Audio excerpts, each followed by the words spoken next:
రాష్ట్ర DGP CV Anand విధుల్లో నిర్లక్ష్యంగా వ్యవహరిస్తున్న నలుగురు ఉన్నతాధికారులను గుర్తించినట్లు తెలిపారు. పలుమార్లు హెచ్చరించినా వారి పనితీరులో మార్పు రాలేదని స్పష్టం చేశారు.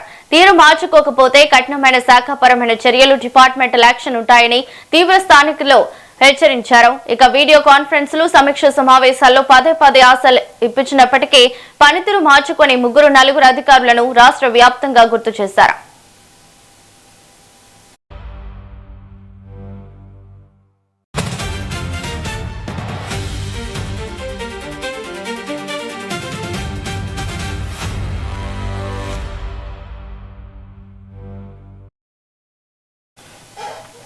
ఇక రాష్ట్ర డీజీపీ సివి ఆనంద్ విధుల్లో నిర్లక్ష్యంగా వ్యవహరిస్తున్న నలుగురు ఉన్నతాధికారులను గుర్తించినట్లు తెలిపారు.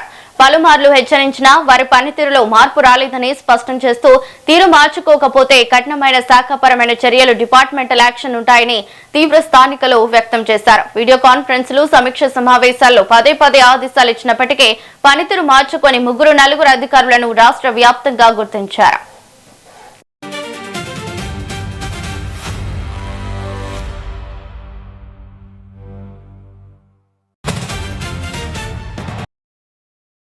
ఇక ఇదే అంశంపై మరింత సమాచారం మా ప్రతినిధి శివ అందిస్తారు. శివ, చెప్పండి.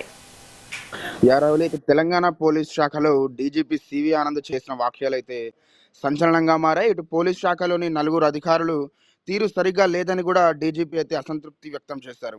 అయితే ఇప్పటికే పలుమార్లు వారికి సూచనలు చేసినప్పటికీ వారి పద్ధతిలో మార్పు కనిపించడం లేదని కూడా అన్నారు. అయితే వీడియో కాన్ఫరెన్స్లు, టెలికాన్ఫరెన్స్లలో కూడా ఈ అంశంపై పలుమార్లు చెప్పినట్టు కూడా డీజీపీ సివి ఆనంద్ అయితే వెల్లడించారు.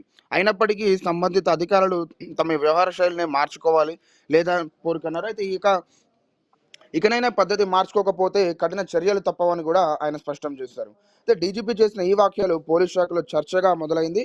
ఆ నలుగురు అధికారులు ఎవరనే విషయం మాత్రం డీజీపీ బహిరంగ వెల్లడించలేదు. దీంతో పోలీస్ వర్గాల్లో ఆ నలుగురు ఎవరనే దానిపై ఊహాగానాలు అయితే మొదలయ్యాయి. ప్రస్తుతం ఆ అధికారుల వారి పేర్లు నిర్ధాకరించబడలేదు. అయితే విధుల నిర్వహణ, అధికారుల వ్యవహార శైలిపై విషయంలో అధికారులు బాధ్యత వహించాలని డీజీపీ స్పష్టం చేసినట్టు కూడా తెలుస్తుంది. అయితే ఇప్పటికే పలుమార్లు సూచనలు చేసినా మార్పు రాకపోవడంతో ఇకపై అయినా ఉపేక్షించేది లేదంటూ కూడా సంకేతాలను అయితే ఆయన ఇచ్చారు. సో ఇకనైనా పద్ధతి మార్చుకోకుంటే చర్యలు తప్పవు అని డీజీపీ హెచ్చరించడంతో పోలీస్ శాఖలో ఈ అంశం అయితే హాట్ టాపిక్ గా మారింది.